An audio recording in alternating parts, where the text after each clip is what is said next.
Neurofeedback applies to so many different concerns and symptoms, but you see so much of the overlap between anxiety and whether it's eating disorders or just teenagers in general. We have a stressed out generation of teenagers. These kids are getting on medication after medication after medication. And so being able to kind of calm them down and help them develop coping skills that go beyond just breathing exercises. And I don't mean to minimize those. Those are good and healthy and right. But having the capacity to actually change how the brain is structured, it just makes both of them make so much more sense. Welcome everybody back to Real Brain Talk with Dr. Guy and Dr. Ken, owners of BrainCore.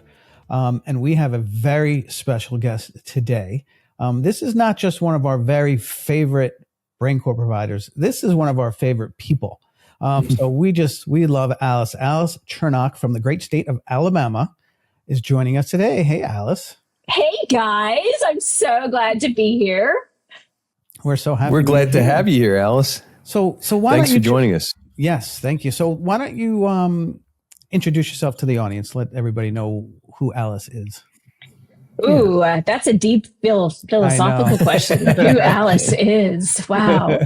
So I'm Alice Churnock, and I am a licensed professional counselor supervisor, and I'm technically a certified eating disorder specialist as well. So I have been in the counseling field for about 20 plus years now.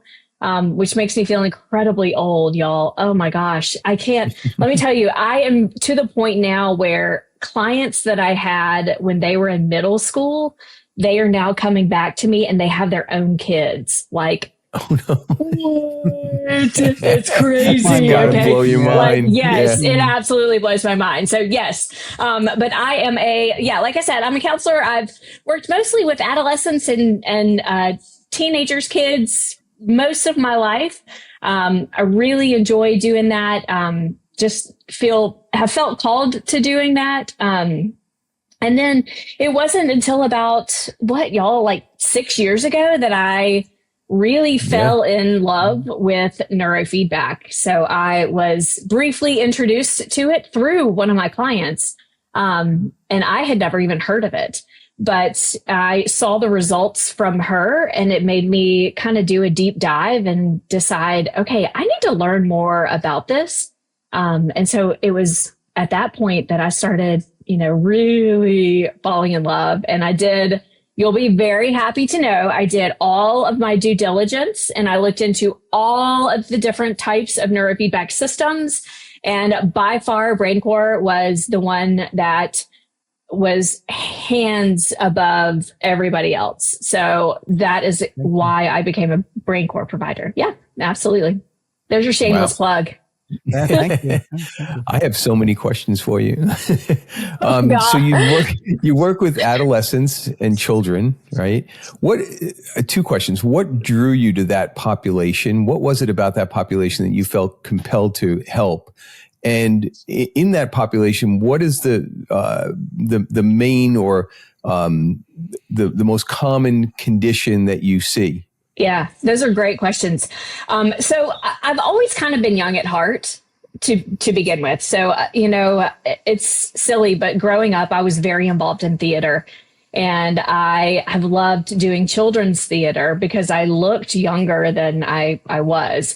And so I think I've just kind of been a goofball and really, drawn to that population to begin with. And my first job out of college was actually working with adjudicated teenage girls. And so these were girls who had been referred to the court system, and their choices were either to come through our program, our counseling program, or they could get sent off to juvie. Like, those are your options. So naturally, they pretty much came to our program. And so it was interesting, though, working with girls, just because girls are so different from guys. I think a lot of males in the court system respond to the aggression and give me some push-ups and, kind of the tough love mentality. But that's just not girls. We want to talk about things and process things. And for a lot of those teenage girls, they had never had that opportunity to do that. They hadn't had anybody to sit down with them and just say, okay, let's take off the mask, and you don't have to be tough for me.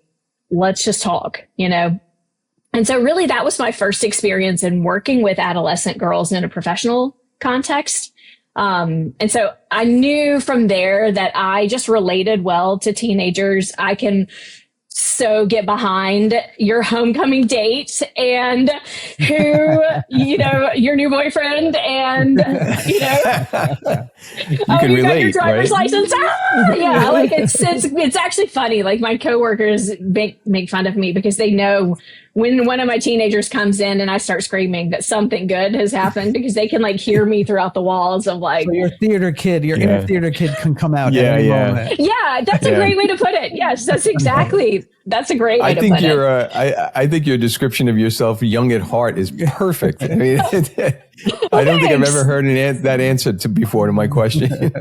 Thanks, I appreciate it. So part two of my question, what's your most common thing that comes in?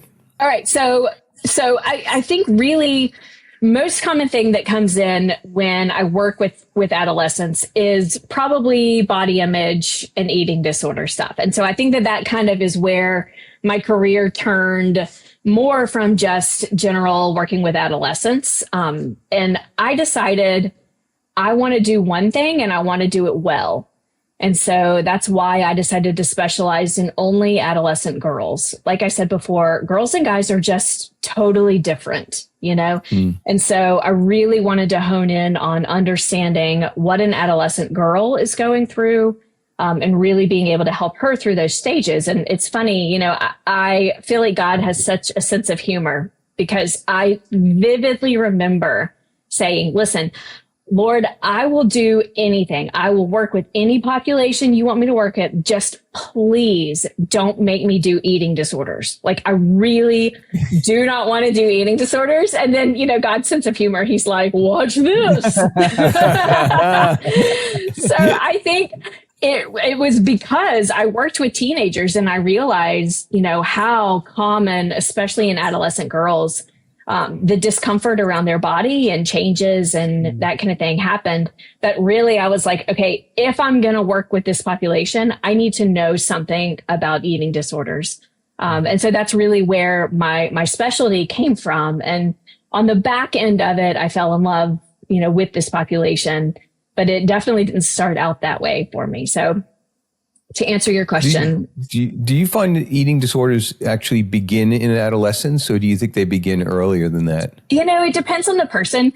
So there's considered a biopsychosocial model to eating disorder treatment. So there's a biological component, you know, there's a lot of genetic predisposition that we know happens in families, you know, whether mom or dad have their unhealthy relationship with food, or even if grandparents did, you know, a lot of times we'll see kids whose maybe grandparents were diabetic and didn't take care of their bodies. And so a child has witnessed the health consequences of even a grandparent.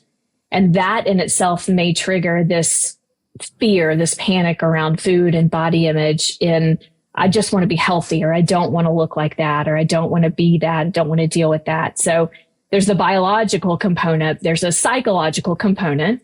And so again, this is where kind of the mood, the depression, anxiety, stuff like that is going to come to. We know that, you know, typically there are different personality types that are more commonly associated with neurofeedbacks. You know, I've joked around that, you know, when I first started off, I would say a perfect anorexic would be like Marsha Brady, okay, from the Brady Bunch. But now that I'm so old, because I'm so old, nobody knows who Marsha Brady is. You're talking to older people, by the way. So, well, you're gonna have to come up with something new. Marsha Brady is way in the past. I know. All right. So here's what I came up with. I decided, okay, I'm not saying that she has an eating disorder, but if Courtney Cox from Friends, that personality type, that's kind of my new anorexic type, you know, pretty OCD, type A, very organized, you know, that kind of thing. So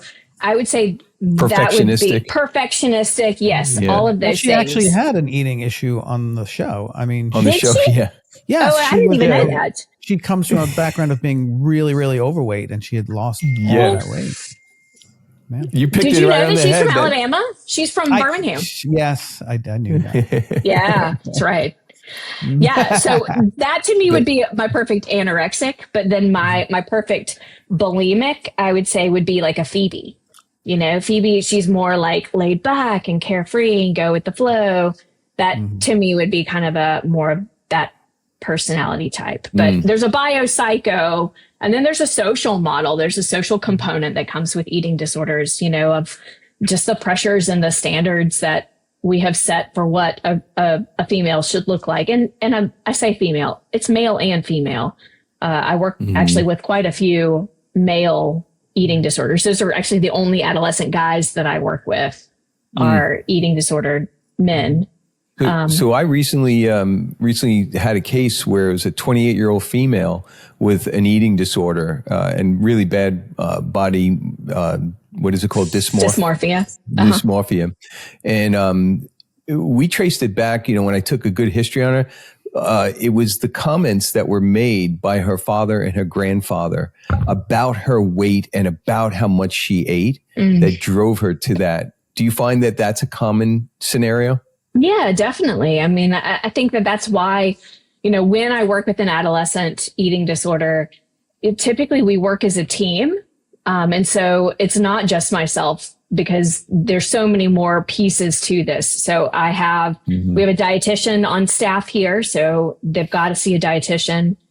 We work with the family doctor, the pediatrician, whoever that is. There's the bio, you know, the medical component. I've got to know that their electrolytes are stabilized, especially if they're purging. You know, I need to know there's so many metabolic pieces to an eating disorders just for safety.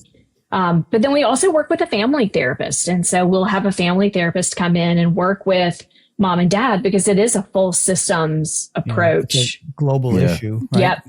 Global family. Definitely, everybody. So Alice, your particular modality before you introduced neurofeedback was it talk therapy, or did you have other, like, is that your tool? You would just talk with them and kind of unfold and get them to understand the decisions they're making and why they're making those decisions?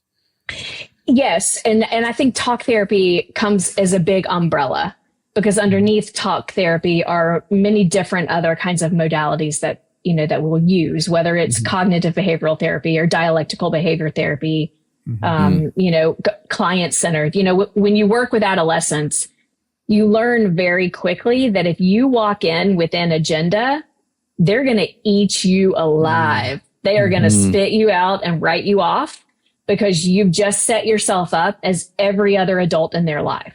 Because every other adult in an adolescent's life has some expectation out of them. You know, their teachers are expecting their homework to get done. Their parents are expecting their chores to get done. Their coaches are expecting their workouts to get done. So as a therapist, if you're walking in to an adolescent and you say, hey, I need you to start doing this and, you know, that kind of thing, they're like, the switch goes off, right? Yep. Yeah. Exactly. They're done. Rapport. You need to get a good rapport with them first and get them to trust you. Yeah, definitely. And honestly, that's one of the things I love about working with eating disorders is that the dietitian is really the bad guy and I get to be the good guy. We get to play bad cop, good cop, you know? And so the dietitian's the one who has to come in and like lay down the law. And I get to be like, oh my God, that's so hard. I can't believe they're making you eat all of that, you know? Have you had any cases where you couldn't connect, where you were just like they walked in and no matter how much you tried, you just couldn't connect with them? Yeah, definitely. How do you deal with those? You get really good with awkward silence. So we can sit there. Listen, I'm gonna be here whether you're here or not. It's just a matter of how you choose to use this time. It's like the good. And so I'll flat out say, I mean, I know that sounds I talk first, cheesy, I lose. But yeah, okay? I need to. They need to open up. Yeah, absolutely. Wow. But there are plenty of teenagers. Most teenagers don't want to come to counseling. You know, usually it's their parents that have brought them. I was going to ask if do they even, and it's obviously a general question, but do they even realize they have a problem? Like, do they know, or do they want to change, or is it more the parents going, I need you to be healthy? I think it depends on the kid. I don't think that there's a blanket answer for that. I think some of them know I've experienced some significant consequences because of my actions, and I'm out of control and I can't fix this. But when you're dealing with an eating disorder, you have to remember that it's an addiction. Right. And it's scary. Whenever you have an addiction, it's scary to think of somebody taking that addiction away from you. Because that's your coping skill. With it. Yeah. You identify with it. Yeah. Right. Yeah. Right.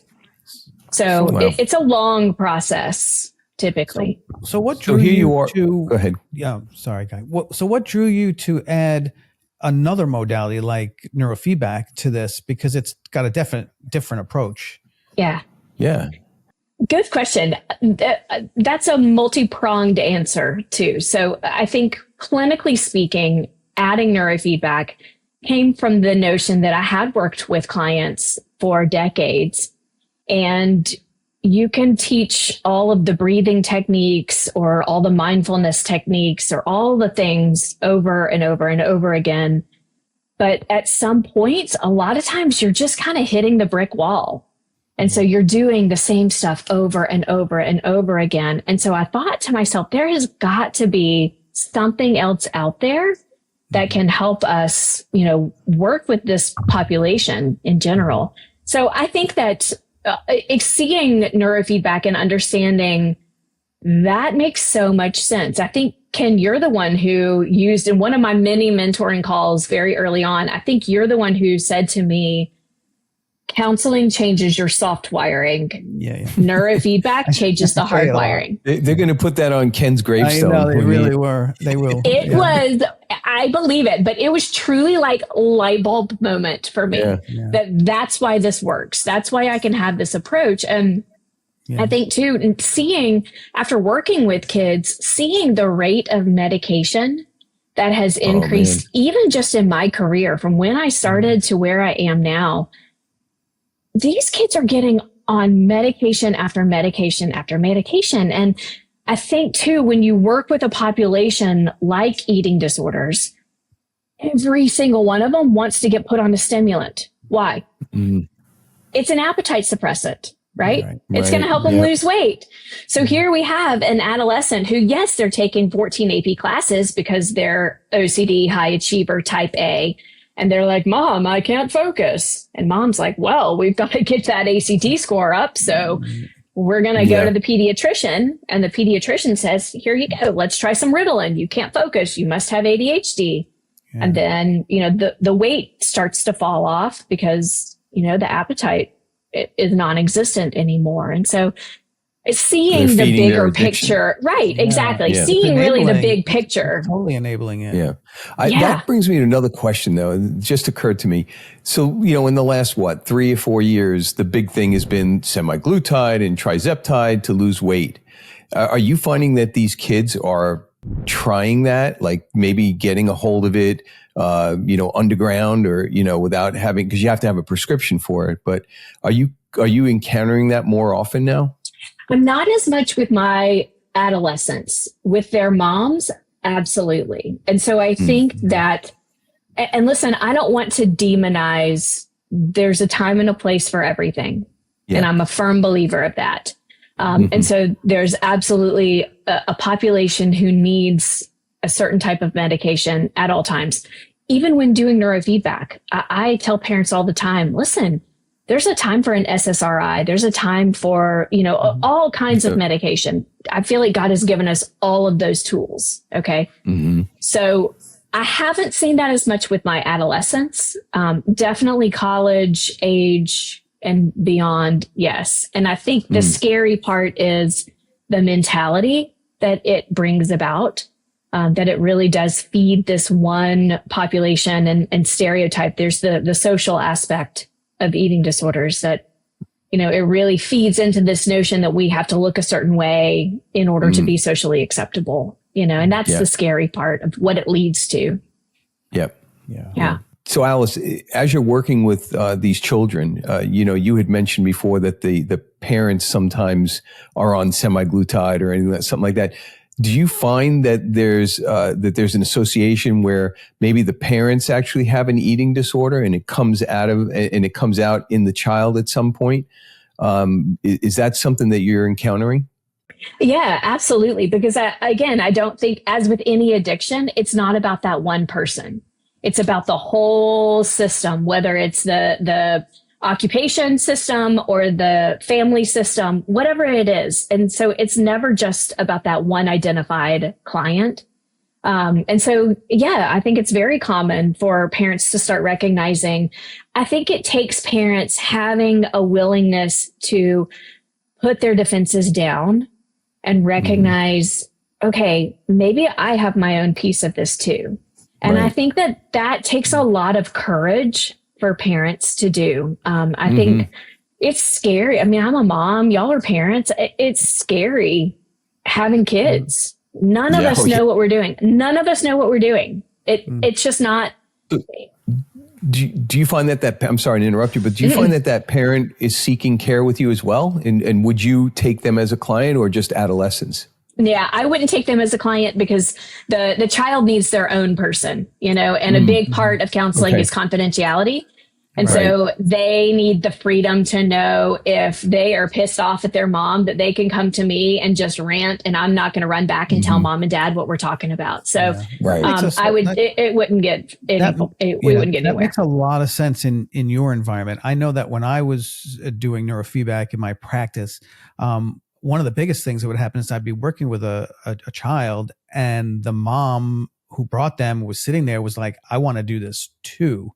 And it was like, and you think about it, like as a family doing neurofeedback, it really helps to have everybody do it. But I can understand in your position, it's a little bit of a separate, you have to keep it separate. Maybe a home unit for them, or maybe a referring them to another place to do neurofeedback might be a good option, because the family dynamic is important in that way. Well, and let me clarify too, Ken, because I can do neurofeedback with the whole family. It's the individual counseling piece. It's the talk therapy. That's the part that I would say, let's see somebody. I won't even see siblings, because even siblings need to have their own. Feel safe. They need to have a safe space where they are not. Yeah, absolutely. It's they're there for them, and it's all about them. And yes. That makes sense. Yeah. So let's kind of come back around a little. So here you are, doing your talk therapy, getting nice results, and all of a sudden neurofeedback comes on your radar, right? So you decide, all right, I'm going to bring this into my office, and you bring it into your office. What have you seen different since you've brought neurofeedback into your office with that population that you had been working on all those years? Well, I think anxiety would be a huge part of it. I think that we do neurofeedback and not sure. Neurofeedback applies to so many different concerns and symptoms. But you see so much of the overlap between anxiety and whether it's eating disorders or just teenagers in general. We have a stressed out generation of teenagers. And so being able to kind of calm them down and help them develop coping skills that go beyond just breathing exercises. And I don't mean to minimize those. Those are good and healthy and right. But having the capacity to actually change how the brain is structured, it just makes both of them make so much more sense. Well, I guess what I was asking was how have your results changed? That's what I'm looking for. Oh, combining the two? Oh, yeah, that's a great question.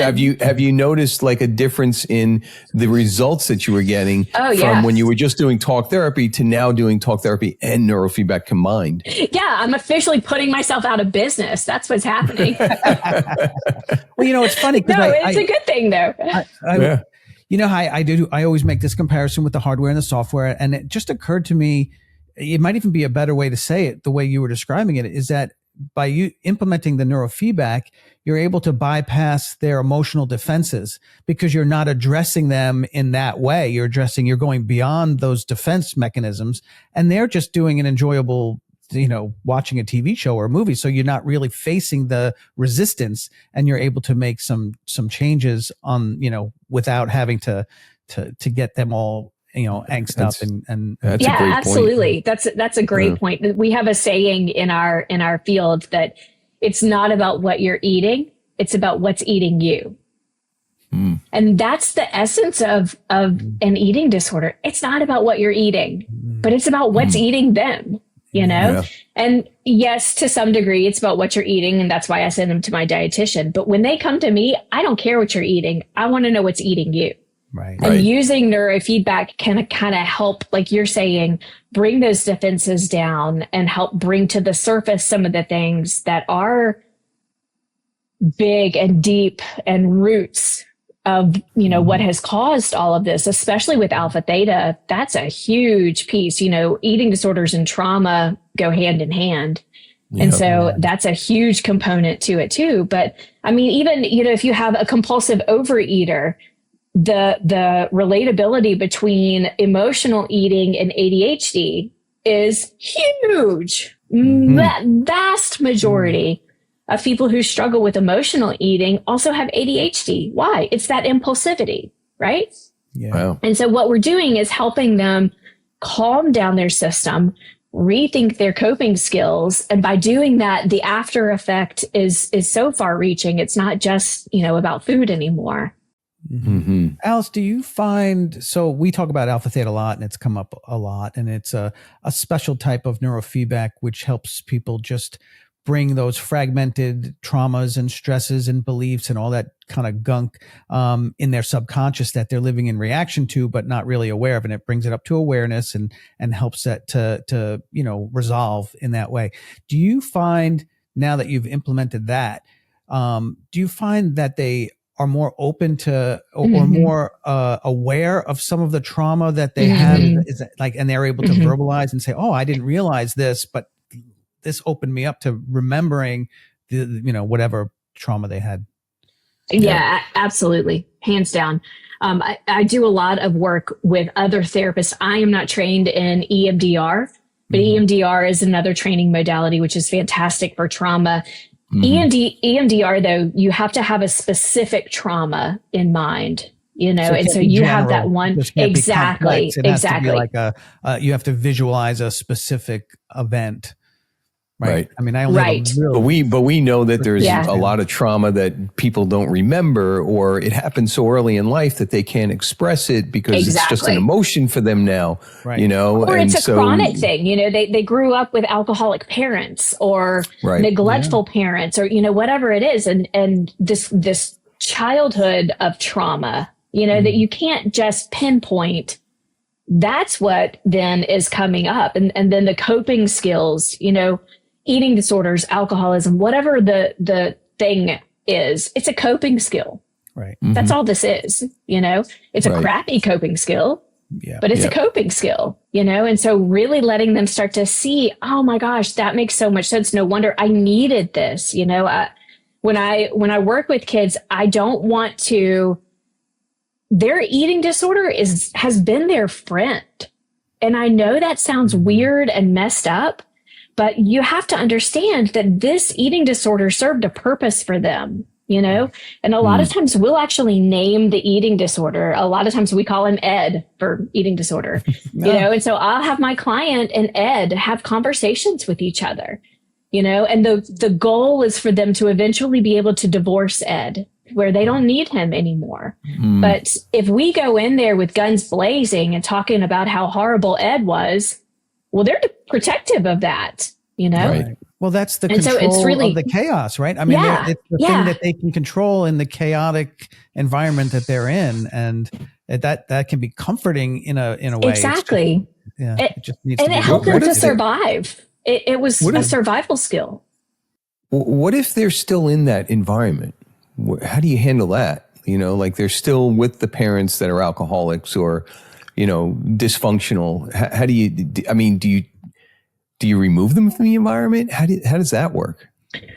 I mean, no, you can't remove them completely. Right. But again, that's why having a family system. So if you're going to come to me to work with your child, I'm not going to work with you unless you're also seeing the dietitian and the family therapist, because you're right. The system has to change.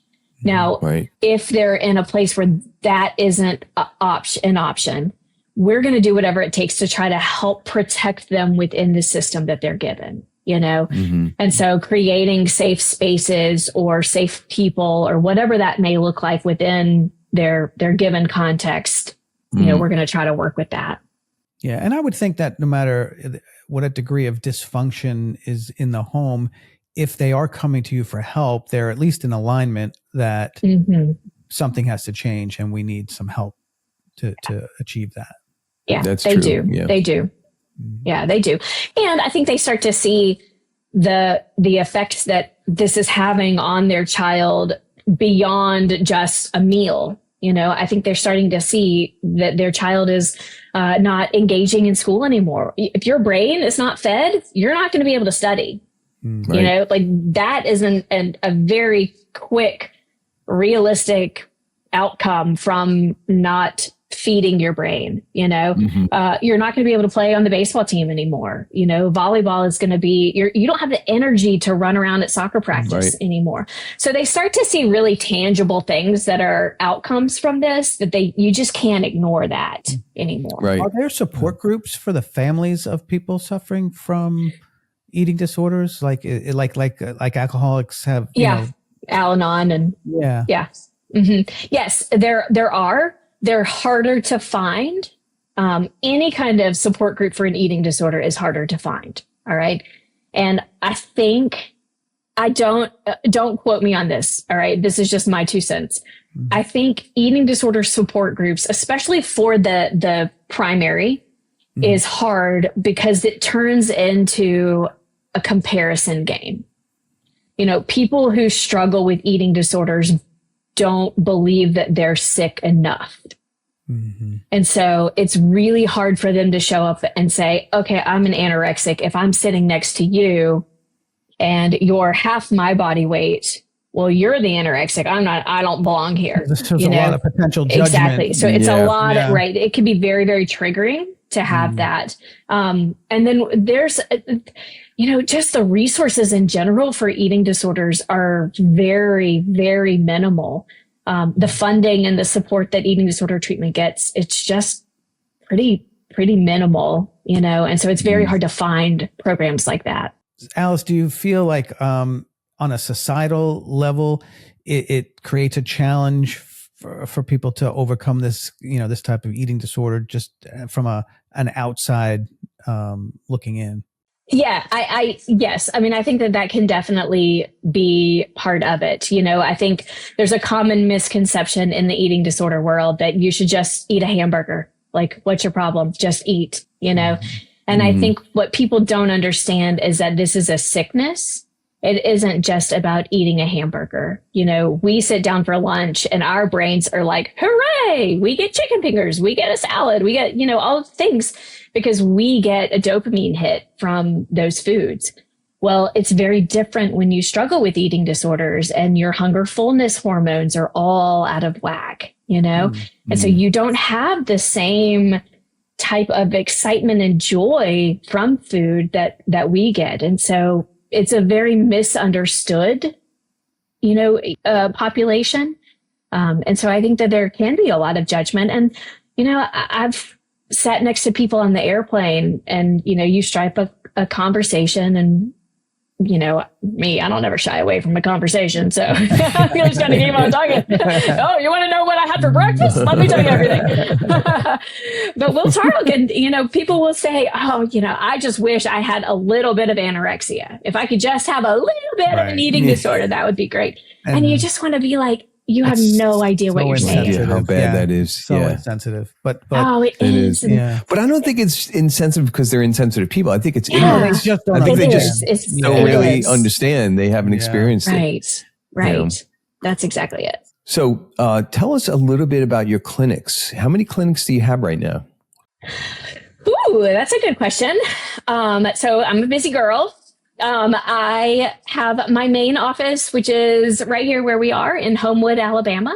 Love this office. I have a couple providers here. I have a wonderful technician who y'all may know happens to be my mother-in-law, and I love it. She is fantastic. She really keeps my head on straight. I am not the organized and detailed person. And so she does so much for me beyond running brain maps. She definitely is my head, my logistics. So I have that. We have an office off of Highway 280, which is kind of a cross town in Birmingham. So these are our two locations here. We have another practice in Huntsville, which is about an hour and a half, 2 hours north of Birmingham. I would love to have a couple of other offices. We're trying to decide what that looks like, but also balancing out being a mom and, wanting to prioritize my kids and my family in this season of life. So I'm enjoying doing different things, a lot of speaking engagements, and love doing podcasts. So I'm grateful to be here. We'll plug you because aren't you presenting at our symposium this year? I am. Yeah. Yes. Can't wait. We're looking forward to that. I am very excited about that too. We won't put you after Dr. Machino this time. Oh my gosh, y'all, do you remember that? I swear I thought y'all were punking me. I thought that this was the biggest joke. For the listeners out there, you need to know this is like the most brilliant guy you have ever heard in your life. And then they stuck me afterwards. And I'm like, no, I got to clean that up. It wasn't like that. He was just very science detailed. I mean, with organic chemistry molecule. I mean, it was a very heady presentation. Right. And in my opinion, you were a breath of fresh air afterwards. No, for everybody I was like, something I can just apply naturally that I exactly. can understand. Yeah. I thought I had a totally. He may know a lot about biochem, but he doesn't know anything about eating disorders. All right, well, that's fair. I don't know anything about biochem. So, no, that was so funny. That was funny. That was. So are you using any home training in any of your offices? Do you ever send people home with a neurofeedback system? I actually mostly use home training. So Really? I do. I have a few people, but like truly when I say a handful, I mean a handful of people who come into the office to train. But most of mine want home systems. Again, I work so much with kids and adolescents that for them to not have to miss school, that's huge, and so being able to work, I'll have kids who get up early before school and they'll do a training, and then they will come home after school and do a training, or do one after school and then maybe again around, 7, 8 o'clock at night. The flexibility that comes with that is huge. Yeah, for them and for you. I mean, it balances your life, right? You get to spend a little bit more family time and less office time and still help all these people. Yeah, definitely. Yeah, no, the home really systems have been a game changer. Yeah, I was just going to say that home systems are a real game changer, and they're going to be in neurofeedback. The danger to it is that you don't want to do neurofeedback at home unless you're also under the the supervision of a clinician like yourself, right? Because there are systems out there that you can buy on Amazon or whatever, and they're not going to work. They might even be dangerous. It's scary. No, I totally agree. I think if you don't know what you're doing, you need to have somebody who knows what they're doing to monitor this. It's the only way home training works. It doesn't work if you don't have an experienced, certified neurofeedback practitioner like yourself, administering it. Well, and some of the home systems that I've seen, or the at-home, kind of do-it-yourself systems, are so. This is going to sound horrible, but I feel like they're kind of the Walmart brand, like you're getting a Walmart service. They're a little more toy oriented than they really are. It's not real neurofeedback because, you can only train at like one location, and there's just so much more that you can do with this. Yeah. Absolutely. So it's good that you're out there changing the world. Well, I love it. I'm so grateful for y'all. And I think too, if I can speak to it as a therapist, I think it's been a game changer just as my career has developed. The burnout rate for counselors is massive, and so I want to say that the average number of years a counselor is like 7 years as a full-time counselor. Yes, because the burnout is so huge. It's even higher working with an at-risk population like eating disorders. It's something like 5.3 is the average years that a therapist will work. And so I think for me personally, I saw the writing on the wall that, I had been in this field for 15 years by the time I started doing neurofeedback, and I didn't want my career to be cut short because of burnout. And so adding neurofeedback to this is a wonderful way for me to be able to balance out the emotionally heavy with a lot more of the trend screens and baselines and things like that I'm still able to be in the mental health capacity, but it's not so draining, Totally Yeah. I'm just curious, why do you think that they get burnt out? Do you think it's just they're absorbing those people's problems? Is that the thought process? It's heavy. It must be heartbreaking. I mean, it really is. It is. And it's just, when you see, like on my long days, I typically see 9 clients. And so I'll go back to back. And so for 9 hours, you're listening to heavy and hard and deep, and they're not answers, I mean, there's just things that are not changing. And then you go home to your kids who have been at school all day, and they're mad at their teachers, and they have their emotional stuff, and so I think it just takes a toll. And I hate to blame it on COVID, but COVID certainly didn't help. Yeah. I think any of our industries, it really catapulted so many of us into burnout, Yeah. And I it changed a lot of lives, COVID. It really did. Yeah. And it will for years to come. Still. For years to come. I agree. I would think on the client side too, though, it might be a breath of fresh air for them to help, get some help, but not have to churn up all the terrible, and just, they can watch a favorite TV show with the sensors on and be able to improve the quality of their lives in a pleasant kind of way. Like they don't have to emote and just, just dig deep. Yes. I've been very, very curious lately and doing a lot of studying on narcissism. And I'm curious, how does narcissism fit into eating disorders? Like, do you find that parents of children with eating disorders are narcissistic a lot of the times? Do you really?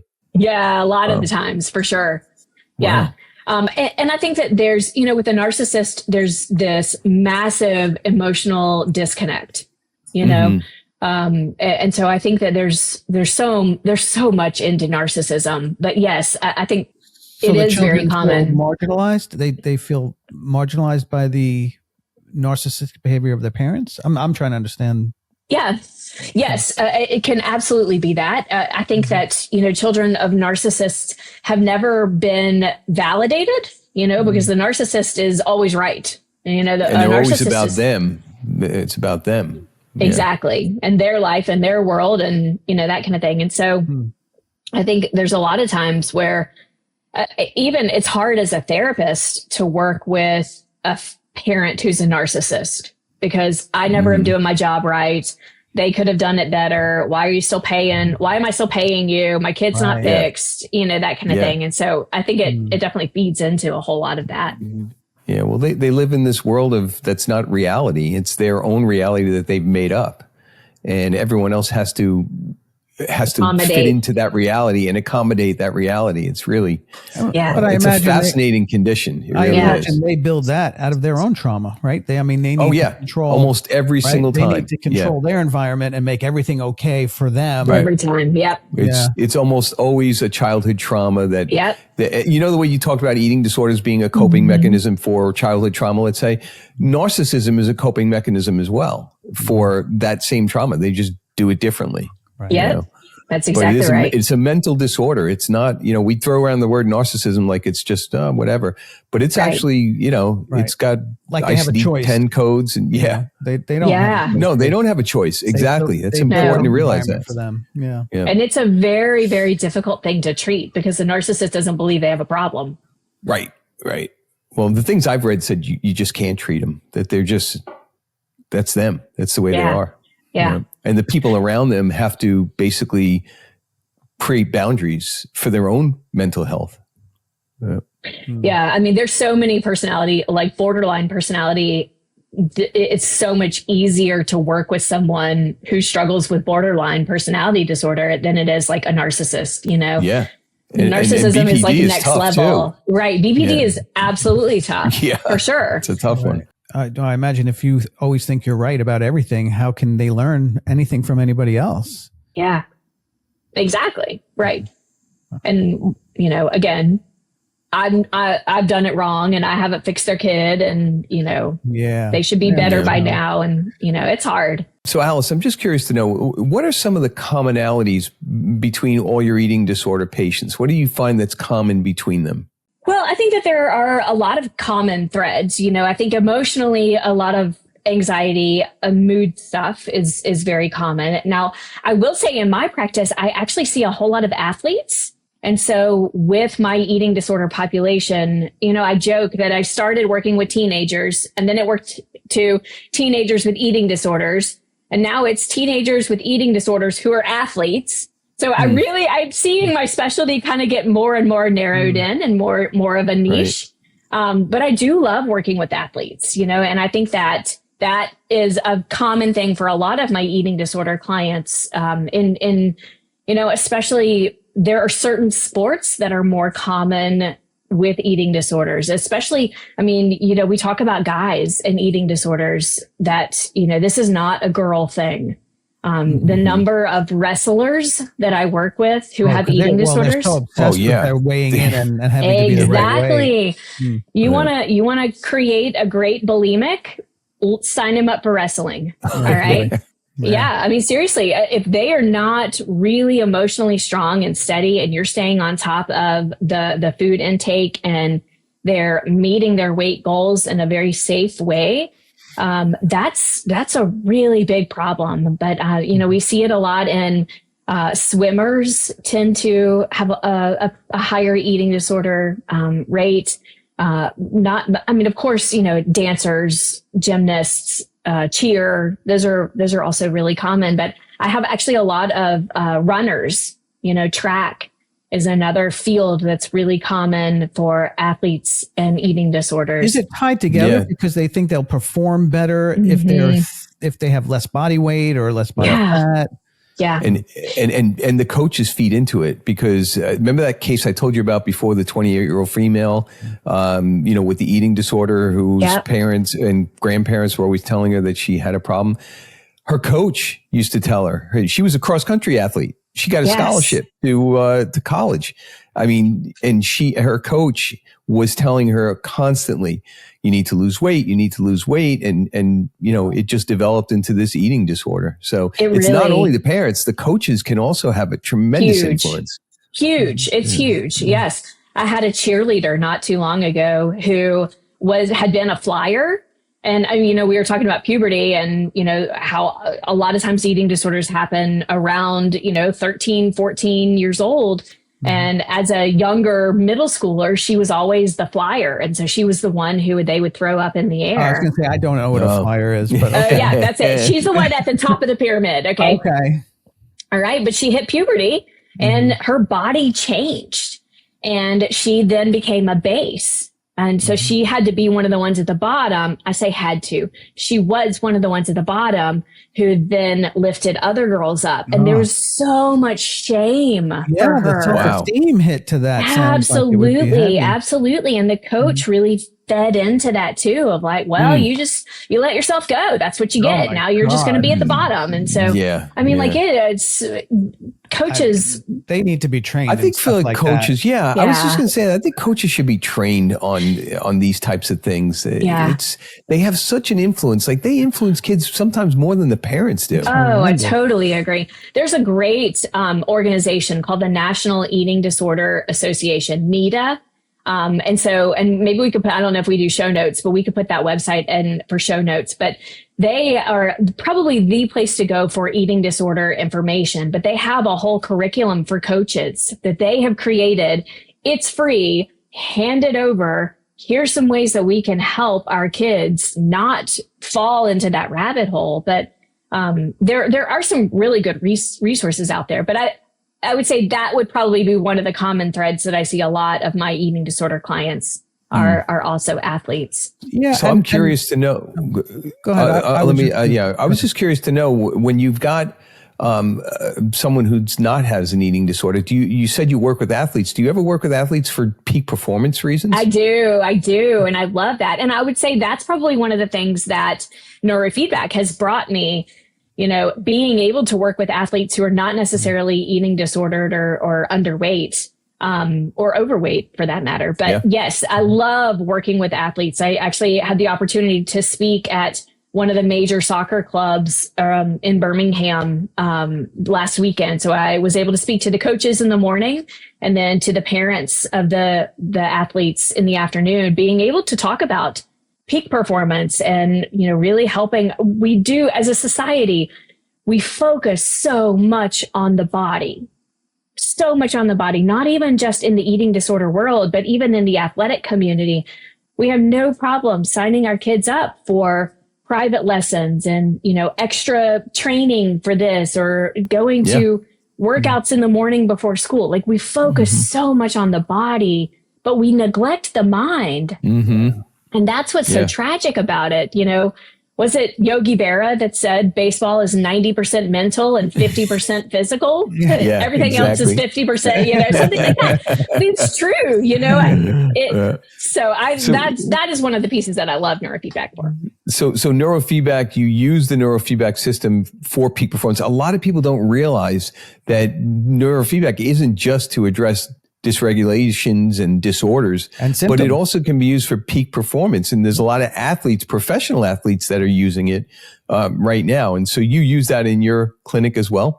I do. I actually had a former MLB player. He was not in the MLB now, but he was a former MLB player, fly in to meet with us. He lives out in Oklahoma or Arizona, somewhere else, fly into our office in Homewood to do his brain mapping. And he left with a home system, flew back home with his home system and was able to keep working through that. So, doing that, I have two high school baseball pitchers on my caseload right now that I'm working with. It's when you've got a pitcher on the mound, I don't have to teach them how to throw a curveball. I don't know how to throw a curveball. I can't do that.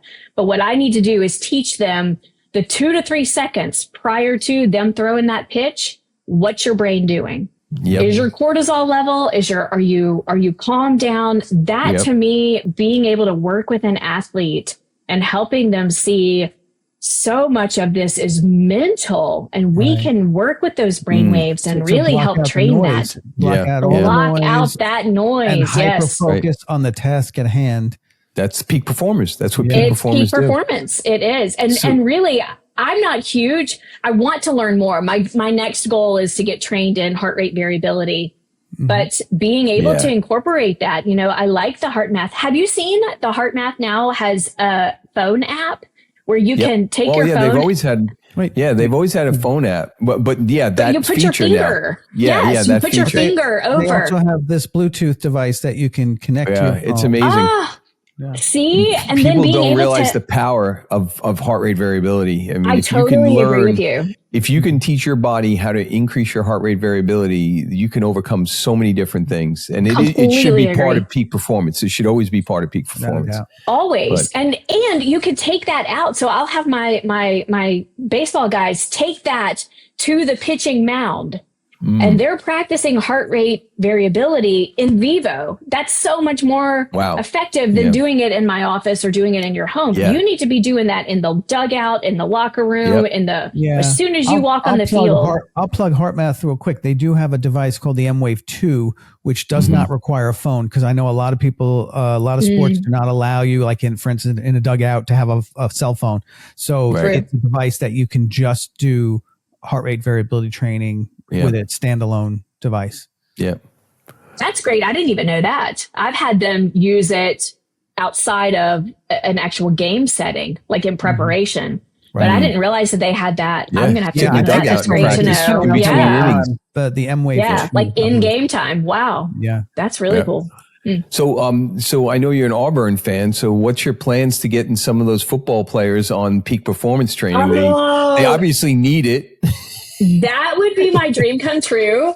I know some people who know Coach Freeze, who Freeze, our I hate to say new, he's newish football coach, but man, if I could get in with Auburn, I would do that for free in a heartbeat. They would, I mean, they're my people.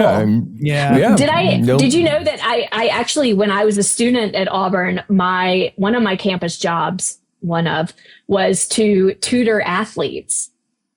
And so I would actually tutor a lot of the football players, and it was hilarious. Here's this like skinny little white girl, and I would be walking around these massive guys. All right. But if there's anybody that you want on your team, like protecting you, walking around campus, it is the football player. Yeah. They would show up in my apartment and like have a full gold grill in their teeth, and we would sit down and like write English papers together. And, oh my God, it was amazing. I love it. Now they just use ChatGPT. I know. It's so sad. Yeah.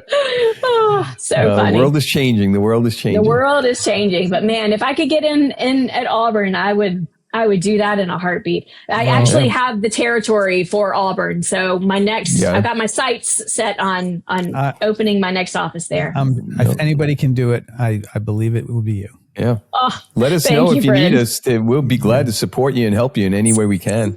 Hey, if you can hook me up with you, that'd be awesome. You give me some with the AD down there. That's awesome.